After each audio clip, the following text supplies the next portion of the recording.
Emmanuel Je vais mettre des Ducrot, codes Claudine, moi, la prochaine fois. du journal L'Opinion. Pour ceux qui n'auraient pas suivi l'histoire, oui, vous cherchez.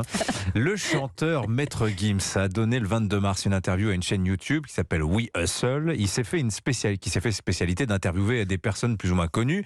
Bon, lui, il est très très connu, Maître Gims, et là, c'est vraiment le festival du grand n'importe quoi et sans aucune contradiction. Qu'a-t-il raconté ce jour-là? Alors au début, ça a l'air tellement énorme que ça prête presque à rire. On a d'abord droit à une révision complète de l'histoire de l'Égypte ancienne. C'est encore lui qui en parle le mieux, je vous propose d'écouter. L'Afrique, c'est Wakanda, bordel. C'est le futur vraiment chez nous. À l'époque, les pyramides qu'on voit là, au sommet, il y a de l'or. L'or, c'est le meilleur conducteur pour l'électricité. C'était des foutues antennes.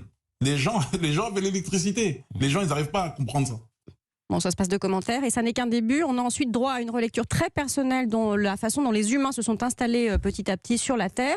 L'Afrique a peuplé l'Europe avant les Européens. On les appelait les Afropéens. Ils ont été décimés par les vrais Européens qui venaient d'Asie, explique donc Gims. 50 000 ans avant les Européens, la notion de chevalerie, on l'avait déjà. On retrouve aujourd'hui des tableaux cachés dans les catacombes. C'est des Renois en mode chevalier, Lancelot, tout ça. Bien sûr que ça existait déjà, c'est juste qu'il faut connaître notre histoire. Vous êtes battu à plat de couture. Oui, désolé Gaspard, mais comme c'est dirait Gims. l'imam Chalgomi, je peux plus rien lui dire. C'est Gims qui sera là l'année prochaine. Il y avait un film avec Martin Lawrence il y a quelques années, Le Chevalier Black, je me rappelle. Bon, on n'est plus seulement là dans l'invention totale et la réécriture alternative de l'histoire. Là. Non, on est un cran au-dessus. Les pyramides, ça a toujours suscité le fantasme, les théories occultes. C'est un terrain de jeu assez commode parce que si l'histoire et l'archéologie progressent, il y a encore des choses qu'on ne sait pas expliquer, ça viendra. Et ça n'a rien à voir avec les antennes relais. Là, c'est autre chose, un complotisme sous-tendu par une intention politique. Ce que Gims dit, c'est qu'il y aurait une histoire des Noirs qu'on chercherait à cacher pour des questions évidemment de domination raciale. Et cette histoire, pour lui, elle trouve ses prolongements dans la situation actuelle en République démocratique du Congo et dans la guerre qui s'y déroule encore. Il explique dans la même interview que la guerre est alimentée par des multinationales occidentales pour faire baisser le prix du coton. Il faut dire la vérité, répète Gims. Oui, il est congolais, Gims, rappelons-le. Vous parlez d'intention politique. Oui, la même que quand Gims appelait les musulmans à ne plus lui souhaiter la bonne année ou lui souhaiter son anniversaire, préférant qu'on se concentre sur nos trucs à nous, les frères musulmans.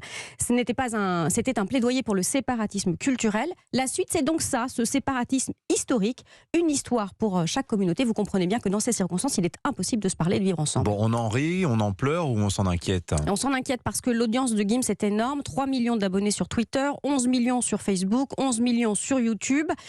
Autant de personnes confrontées à des délires qu'on entendait auparavant qu'au bar du Balto après un certain nombre de bières. Le Covid a libéré la parole des complotistes et le mal est profond. Ce sont autant de personnes qui sont invitées à penser que le système éducatif ment. Surtout, s'il ne vous dit pas que les pyramides étaient des antennes relais, c'est qu'il vous ment. Le temps, l'énergie qu'il faut pour rattraper tout ça, pour corriger ces monceaux d'âneries auprès des collégiens et des lycéens, c'est considérable. Et si on y parvient un jour. Il y a un autre historien là, qui a forte audience, qui s'est exprimé, ses propos tournent ces dernières heures. Je vous propose de l'écouter et essayer de le reconnaître.